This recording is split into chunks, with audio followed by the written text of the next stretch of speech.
Magdalena Vasquez stood up from the kitchen chair when I walked through the front door of the farmhouse my late wife Lena forbade me from visiting for the previous 23 years of our marriage. She looked at me for about 4 seconds without speaking. She told me she'd been expecting me. She said Lena told her, 11 weeks before she died, that I would eventually come through that front door, and that when I did, Magdalena should not try to soften what she was about to say. She turned her head toward the doorway of the living room, visible from the foyer where I was standing, and she said the thing I am going to spend the rest of this story trying to explain to you. She said, "This is Wendell. He's Lena's son. He's been waiting his whole life to meet you." I want to tell you what I saw when I looked into that living room. Here is what I saw.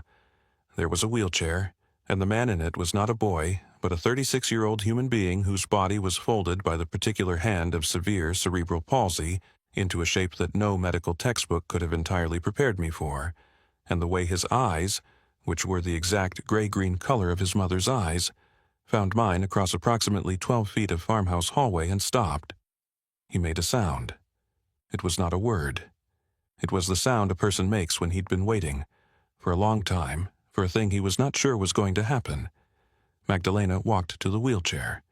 She put her hand on Wendell's shoulder. She said his name, twice, in the steady, patient voice of a woman who'd been saying his name that way for the previous 22 years. She said, "Wendell, this is Jasper. This is the man your mother married." Wendell looked at me. He made the sound again. I stood in the foyer of the farmhouse my wife forbade me from visiting for the previous 23 years, and I tried for the next 90 seconds to remember how to breathe. My name is Jasper Crowley. I am 54 years old. I own an appliance repair business out of a converted 2-bay garage on Copley Road on the west side of Akron, Ohio. I have been fixing washing machines, refrigerators, dishwashers, and ovens with my own hands in the homes of approximately 4,000 customers across the greater Akron metropolitan area for the previous 26 years. I drive a 2017 Ford F-150 with 184,000 miles on the odometer and a tailgate that does not, by any reasonable accounting, close the way the manufacturer intended it to close. My wife, Lena, was a bookkeeper at a 3-partner accounting firm in downtown Akron called Vandermeer and Reese. She died about a year ago of pancreatic cancer. She was 52 years old. We were married for 23 years. She, in those 23 years, took approximately 276 trips to her late parents' farmhouse on the 3rd Saturday of every month, on a 100-mile route between our ranch house in the Ellet neighborhood of Akron and a piece of agricultural land just outside Polk in Ashland County that I had never set foot on before the morning I am about to describe to you. For the last 7 of those years, she made the drive in a 2019 Subaru Outback she bought specifically for the round trip. She told me, on the second date we ever had, that the farmhouse was not a place she was prepared to take anyone. She told me, on the first night we spent together about 3 months later, that she would never, under any circumstances, take me there. She told me, on our wedding day at the Lutheran Church in Cuyahoga Falls, where her Aunt Helga insisted we be married, that I should not, for the rest of our lives together, ask her about it. I did not, for 23 years, ask her about it. I had driven to that farmhouse on the morning I have been describing to you with one specific plan in mind. The plan was to walk through the rooms, take photographs of the property with the cell phone in my pocket, and forward those photographs the same afternoon to a real estate agent in Ashland named Donna Whitaker, who had been waiting, at my request, for the previous 3 weeks to list the property for sale. I had no use for a rural farmhouse 100 miles from where I lived. I was going to take the money from the sale, deposit it in the bank account my dead wife and I had been sharing for the previous 23 years, and put a chapter of my life behind me that I had been politely declining to ask about for most of my adult life. That was the plan. The plan, by Magdalena Vasquez's quiet announcement in the foyer approximately 90 seconds after I walked through the front door, was not going to happen. I want to tell you why. But first, let me tell you what Magdalena Vasquez explained to me at the kitchen table of that farmhouse on the morning of a Tuesday in late spring, 6 months and 11 days after my wife's funeral, while Wendell sat in his wheelchair in the living room watching a children's program on a television set placed at exactly the angle his neck could comfortably hold. She made me a cup of coffee. She sat down across from me. She told me, in the measured voice of a 58-year-old woman who'd been preparing to have this exact conversation for the previous 11 weeks, that my wife, Lena, had a son. She told me Wendell was born when Lena was 16 years old. She told me he was born with severe cerebral palsy, the result, by the tired explanation of the obstetrician who delivered him at Mansfield General Hospital 36 years ago, of a complication during labor that, in the medical state of the art in the late 1980s, was not the kind of complication a 16-year-old patient with no prenatal care and no family advocate in the delivery room was reliably going to walk away from with an undamaged child. She told me Wendell's biological father, a 24-year-old machinist from Mansfield named Daniel Hoffman, who Lena was seeing in secret against the explicit wishes of her parents for the previous 8 months, visited the hospital on the second day of Wendell's life, looked at the folded body of his newborn son, and walked out of the maternity ward without speaking to Lena. He moved to Modesto, California, 3 weeks later. He died 8 years ago of liver failure at the age of 52. He never came back. Here is what Lena's parents did. Wilhelm and Greta Bauer were German Lutheran immigrants who came to the United States in the late 1970s with 2 daughters, a Bible, $412, and the kind of immovable convictions about family honor that a 41-year-old farmer from the farming district outside Bremen brings with him when he has decided, on the basis of one cold winter and one disappointing harvest, to leave the country of his birth for good. They were not, by any reasonable accounting of the inheritance of language Lena brought with her into our marriage, equipped to handle what happened to their younger daughter in the year she turned 16. They did not throw her out. They did not tell the rest of the family. They told Lena, in the kitchen of the farmhouse in Ashland County where they'd been living for the previous 4 years, that the child would not be discussed. They told her she would finish high school. They told her she would tell no one outside the family. They told her she would, for the rest of her life, carry the burden of what she had done in the quiet of her own conscience, without speaking of it to friends, to teachers, to pastors, to future husbands, or to any other living person not present at the kitchen table of the farmhouse on the night they were having this conversation. She agreed. She agreed because she was 16 and her mother was crying. She agreed because her father, a man who raised her on stories of the patient ways his own German grandmother carried similar burdens through 2 world wars, told her, in the tired voice of a 45-year-old immigrant farmer, who, in 8 months of his daughter's secret relationship with Daniel Hoffman, never once raised his voice to her, that this was the only way the family was going to survive what was happening. She agreed. She kept her promise. She kept it for the next 36 years. The year after Wendell was born was the year everything changed. Wilhelm and Greta Bauer died in a head-on collision with a semi-truck on Interstate 71 outside Ashland, Ohio, 11 months after Wendell was born. They were driving back from a Lutheran convention in Cleveland. It was raining. The semi-truck driver, who was unhurt, told the police that in the 7 seconds between the moment he first saw the Bauer's 1984 Ford Tempo cross the center line and the moment of impact, he was not able to react. Lena was 17 years old. She was a single mother of a severely disabled 1-year-old. She inherited the farmhouse, the 4 acres of agricultural land around it, the Ford Tempo's insurance settlement, and a $4,000 life insurance policy her father paid premiums on for the previous 11 years. She moved out of the farmhouse into a 1-bedroom apartment in Mansfield. She brought Wendell with her. She enrolled in evening classes to finish her high school diploma. She worked during the day at a bookkeeping firm where the senior partner, a woman named Helga Voss, Lena's mother's older sister, who knew the truth about Wendell because Lena's mother told her, in the private way, an older immigrant sister tells the older sister back home about the private shame her daughter brought to the family, paid her in cash, and kept Wendell at her own house during business hours. She did this for the next 5 years. 5 years as a teenage single mother of a severely disabled child does something to a young woman forbidden, by her dead parents' last living wish, from telling another human being about her circumstances. I cannot, however, tell you adequately, because Lena herself was never able to tell me adequately. She wrote about it, in a letter she left for me at this farmhouse, in language that I am going to share with you when we get to it. She nearly did not survive. She tried, once, on a Sunday afternoon, when Wendell was approximately 5 years old, to do the thing a 22-year-old woman in her position is statistically far more likely to do than the rest of us are comfortable admitting. She did not succeed. She was found by her Aunt Helga Voss in the bathroom of the apartment in Mansfield, approximately 90 minutes after she swallowed the bottle of her father's old prescription she'd been saving in the back of a kitchen cabinet for the previous 3 years. She spent 4 days in the hospital.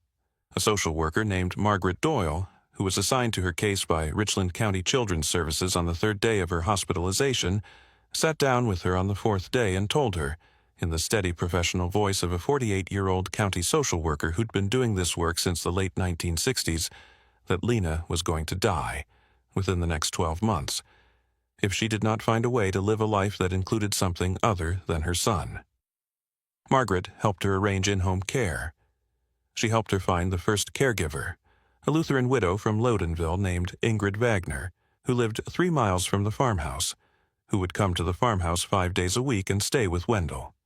She helped Lena move back into the farmhouse, restore it to a livable condition with the modest insurance money she'd been saving, install ramps and lifts and the equipment Wendell needed.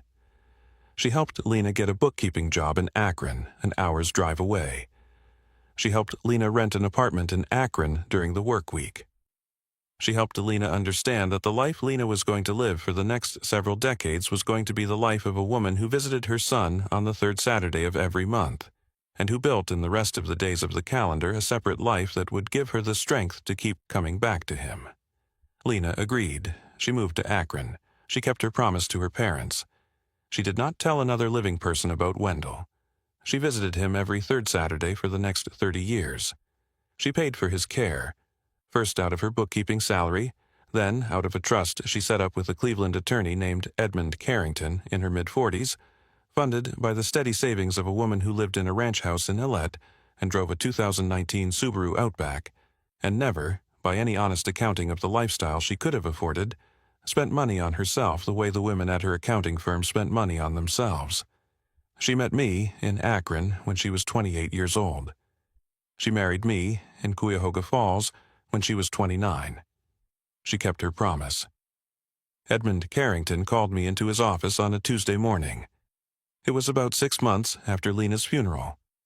Edmund Carrington is 67 years old. He is a senior estate attorney at a firm called Carrington and Brace on Euclid Avenue in downtown Cleveland. He was Lena's attorney for the previous 12 years.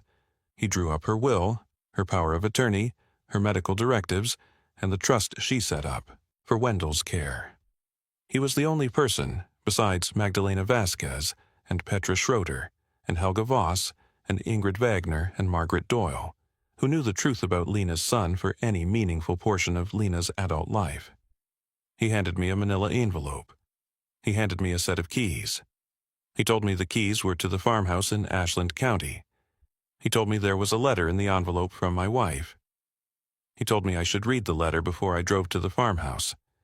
He told me, in the measured, tired voice of a 67-year-old estate attorney who'd been handling situations like this one for the previous 30 years of his professional life, that what I was about to learn was going to be difficult, that he was sorry he wasn't able to tell me earlier, and that the woman I'd been married to for 23 years had loved me, by his own honest professional reading of the private way she'd spoken about me during the previous 12 years of their attorney-client relationship, far more than I was, in the next several hours, going to feel like she had. I drove home. I sat at our kitchen table. I read the letter. I want to tell you what was in the letter. Jasper, if you are reading this, I am dead, and Edmund has given you the keys to the farmhouse, and you are about to learn the thing I should have told you 23 years ago. I am sorry. I have been trying, for the previous 23 years, to find the right moment to tell you. I did not find it. I do not know if such a moment exists. I am writing this letter to you in the office of the farmhouse. On a Saturday afternoon, in the early autumn of the year, I was diagnosed with my cancer, and I'm going to leave it with Edmund along with the keys and the trust documents and the patient paperwork of a life I've been keeping separate from yours. I have a son. His name is Wendell. He is 36 years old. He was born when I was 16 in a hospital in Mansfield, Ohio, on a night I have not, in the 36 years since, ever been able to describe to anyone in a way that does not make me cry. He has cerebral palsy. He cannot walk. He cannot speak. He cannot, by the medical assessment of the neurologists who have been treating him since he was 3 years old, ever be expected to live independently. He has lived for the previous 30 years at my parents' farmhouse in Ashland County, in the care of a steady rotation of caregivers I've hired and paid out of my own savings since I was 22 years old. I visited him on the third Saturday of every month for the previous 30 years, while you were home in Ellet, mowing the lawn or watching the Browns or repairing washing machines for the customers you have been so good to for so long. I am sorry I lied to you about where I was going. I am sorry I lied to you about everything. I want you to know, before I tell you the rest, that the reason I did not tell you was not that I did not trust you.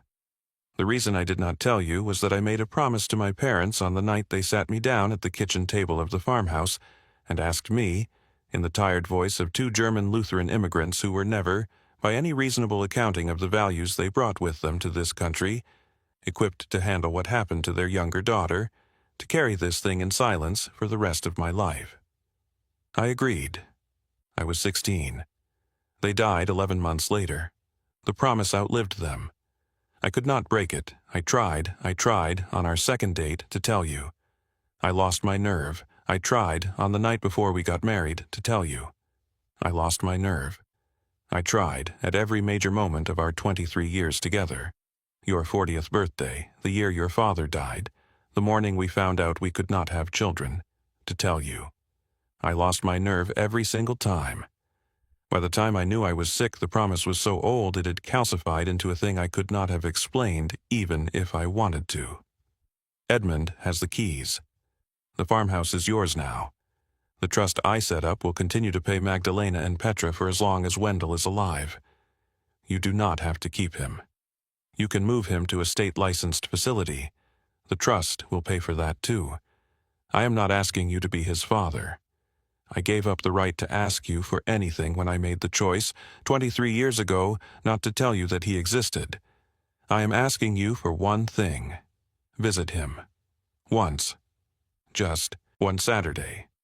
He has been looking at a photograph of you on his bedside table for the previous 20 years. I told him about you. He knows your name. He knows your face. He has been waiting, in the patient way Wendell waits for things, to meet you. I am sorry. I loved you. I will love you for as long as anything of me continues to exist after this letter is written. Lena. The next 11 hours were the longest of my life. I did not, in those 11 hours, leave the kitchen table of the ranch house in Ellet I'd been sharing with Lena for the previous 23 years. I read the letter 4 times. I read it the first time the way a man reads a letter from his dead wife when he is still trying to understand what the letter is telling him. I read it the second time the way a man reads it after he's understood. I read it the third time the way a man reads it when he is angry.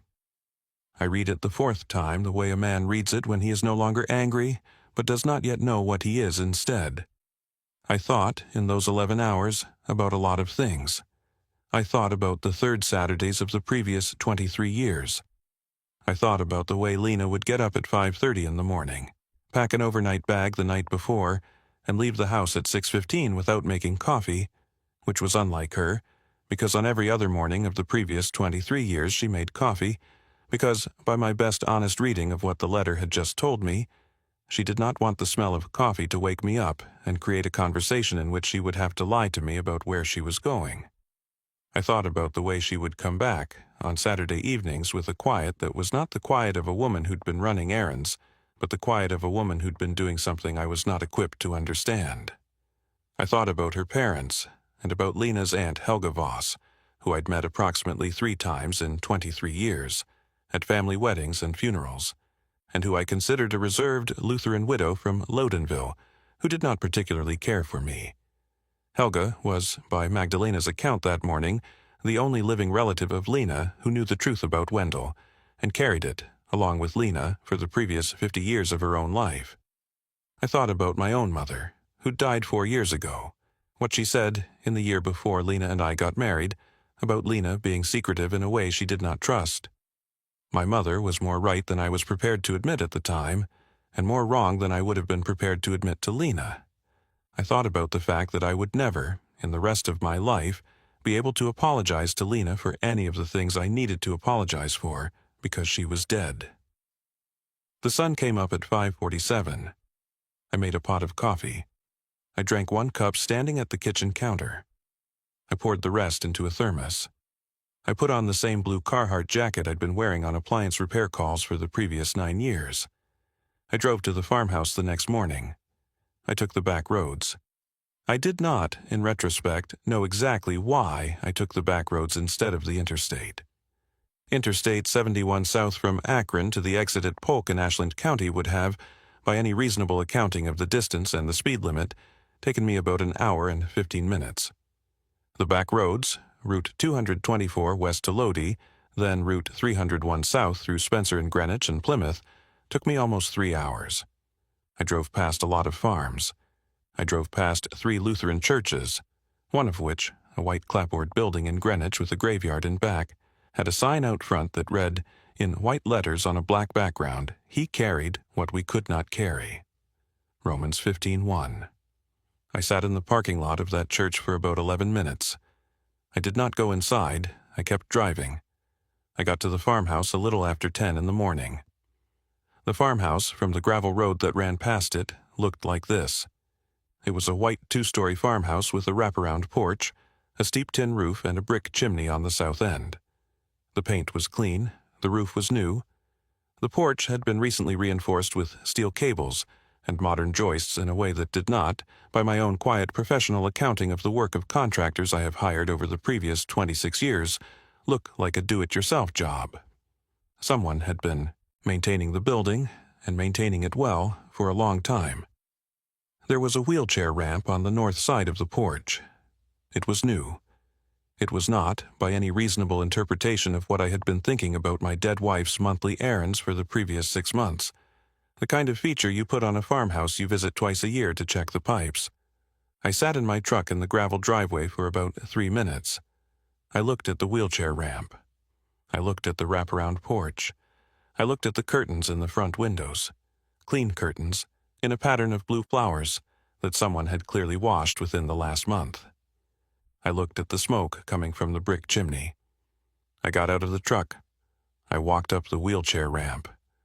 I stood at the front door for about 4 seconds. I knocked. Nobody answered. I tried the doorknob. It was unlocked. Here is what happened next.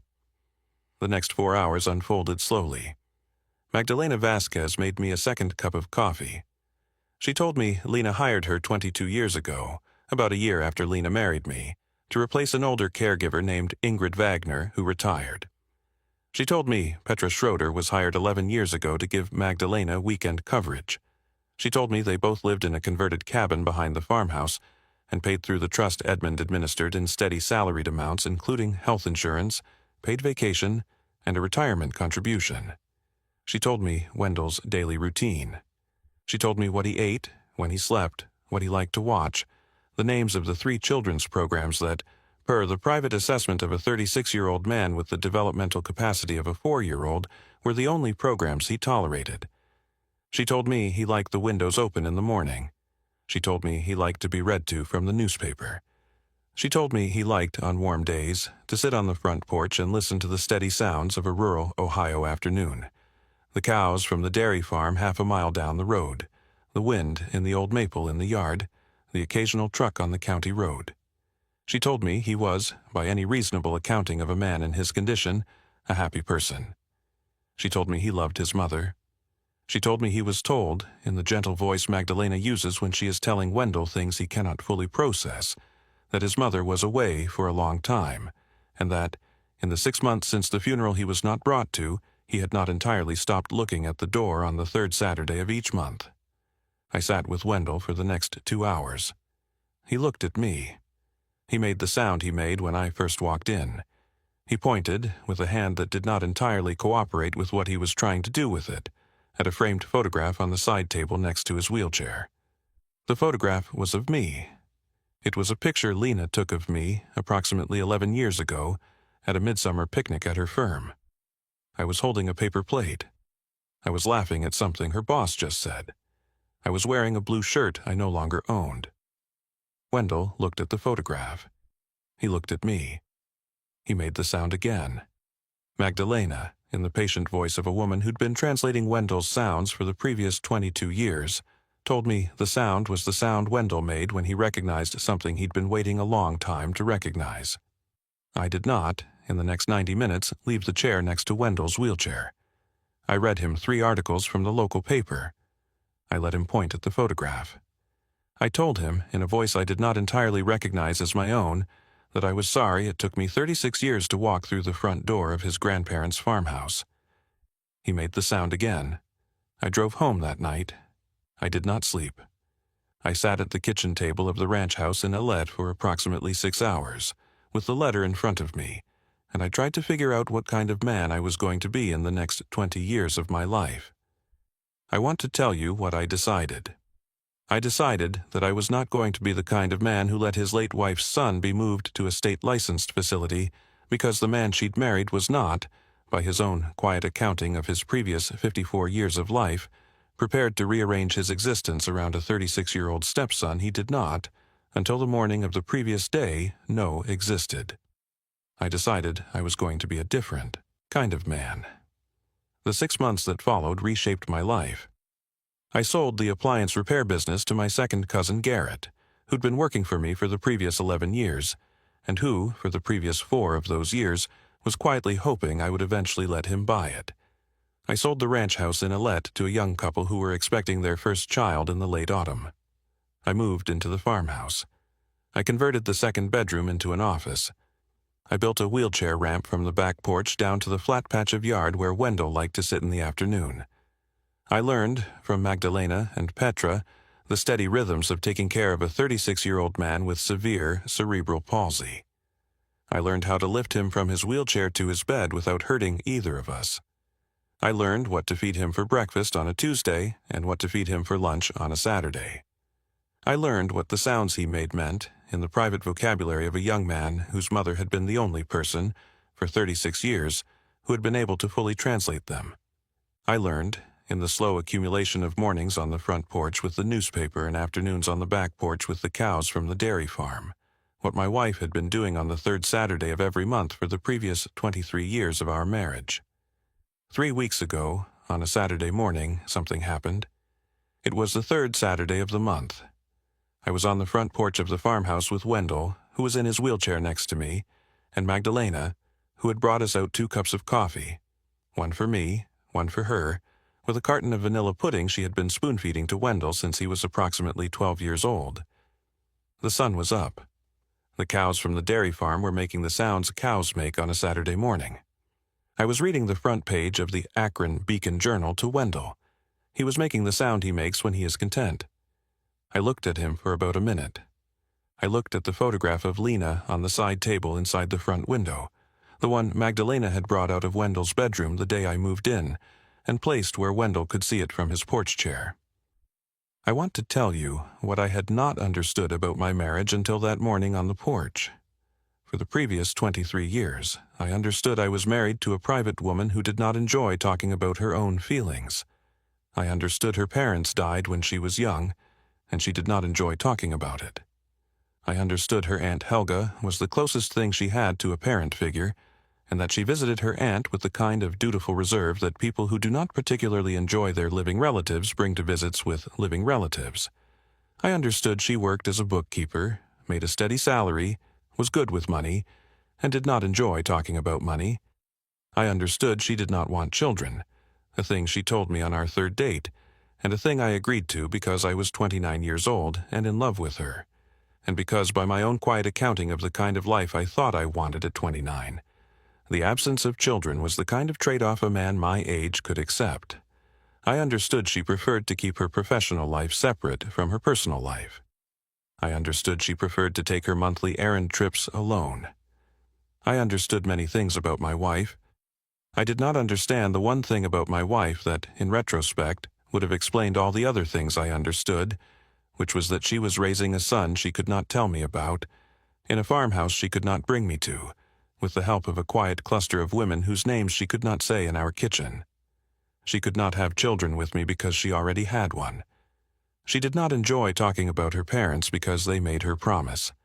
She kept her professional life separate because her personal life was already separate.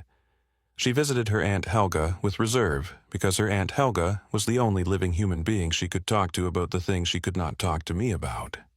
She took her monthly errand trips alone because she was not running errands. I had been married for the previous 23 years to a woman who was carrying a thing I could have helped her carry, and who could not ask me to help her carry it because she'd agreed, at 16, in the kitchen of a German Lutheran immigrant farmhouse, not to ask anyone. I want to tell you what I told Lena on the porch that morning. I told her, in the quiet private voice a man uses when he is talking to a wife who has been dead for the previous 12 months, that I'd been wrong about her. I told her she was not hiding from me. I told her she'd been carrying. I told her that the woman I'd been married to for 23 years was the strongest person I'd ever known, and that I was sorry I never, in those 23 years, recognized it. Wendell made the sound he makes when he is content. I went back to reading the front page. The cows kept making their sounds. Magdalena went inside to start lunch. I sat on the front porch of the farmhouse my wife forbade me from visiting for the previous 23 years of our marriage, with the 36-year-old son she'd been hiding from me for the same 23 years, and I finished my coffee. It was about 9:30 in the morning. There was a school bus on the county road picking up the Hochstetler kids 2 driveways down, the way it picked them up every weekday morning at about that time, and the way it picked up the Hochstetler kids and their parents and the parents before them, by Magdalena's accounting, for the previous 4 decades. Wendell looked at the school bus. He made the sound he makes when he sees the school bus. It was, by Magdalena's translation, the sound he'd been making at the school bus on every weekday morning of every year I was married to his mother, on a porch she'd been sitting on without me for the previous 23 years. I made a note, in the quiet of my own head, to be on the porch tomorrow morning at the same time. I was going to learn the sound. What did the person you loved most carry alone? And how long did it take you to see it? Comment your answer below. 1 sentence is enough. I read every single one. Some women reading this tonight have been married to men who carried things they did not, by the end of those marriages, ever tell. Some men reading this tonight have been married to women who carried things they did not, by the end of those marriages, ever tell. Some of those things were small. Some of them were not small. Some of them were the kind of thing a person carries alone, in the private silence of a 36-year-old promise to dead parents, because the person who would have been able to share the carrying did not, by the time the carrier met them, exist in their life yet. And by the time they did exist, the carrying had been going on so long that the carrier no longer knew how to put it down. You do not always know what the person you love is carrying. Most people don't. Most people spend the private decades of their lives walking next to a husband, a wife, a brother, a sister, a parent, or a child whose private burden they do not, in those decades, ever fully understand. Sometimes you find out while they're alive. Sometimes you find out at the kitchen table of a farmhouse you did not know existed, half a year after they are dead, with a letter in your hand, and a 36-year-old stepson in the next room making a sound you do not yet know how to translate. Tell me, in the comments, what the person you loved most carried alone. Tell me when you found out. Tell me what you did with what you learned. I will read every single answer.